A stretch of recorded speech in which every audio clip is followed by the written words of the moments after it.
Finally, Annie felt she could stop running.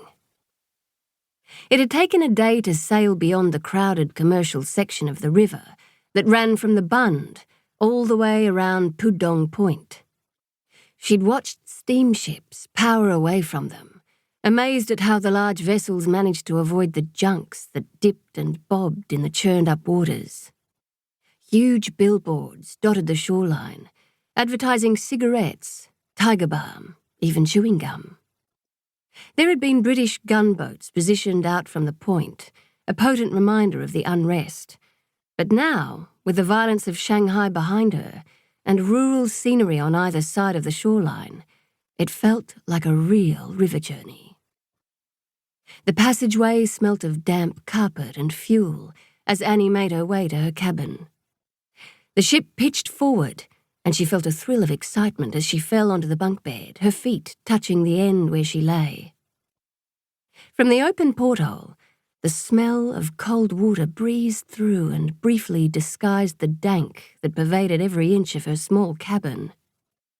Annie pulled off her trousers and shirt and let the cool of the river breeze ruffle her slip.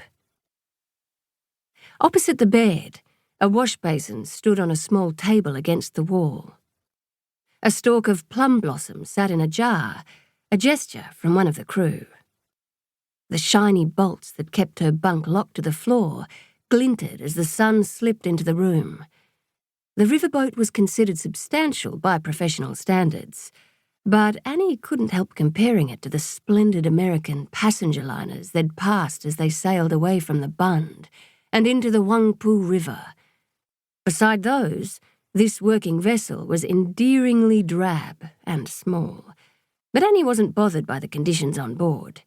The ship was her chance to experience the Yangtze and see something of the real China beyond the cloying social scene of the international settlement. Even though she'd only been in Shanghai for 6 months, she was ready to escape. One deck ran the length of the boat, coming to a point at the stern where a bench allowed for contemplation of the receding waters. There were no deck chairs, no cover from the sun. Annie slept in one of 2 staterooms. Alec had the other. There were no double berths on board. A thin passageway snaked from bow to stern of the interior. To one side, a mess served as dining hall and recreation area for Alec and the crew. On the other was the captain's saloon, which served as Annie's lounge. The crew slept in a tight room of bunks below the waterline, close to the bilge. Annie sat up at the sound of the door opening and was surprised to see Alec with a cup of tea. He dipped his head through the doorway, and she couldn't help smiling. Such a big man was not made for these riverboats. The tea was hot and black. He bowed gallantly as he placed it on the small table, and Annie smiled at his playful theatrics. How on earth do you manage in these small spaces? She dangled her feet off the end of the bunk, laughing. With a lot of bruises? Alex smiled ruefully, grabbing hold of the bed as the ship keeled unexpectedly. What about seasickness? Don't forget, I've spent a lot more time than you on the water. You'll get your sea legs soon enough.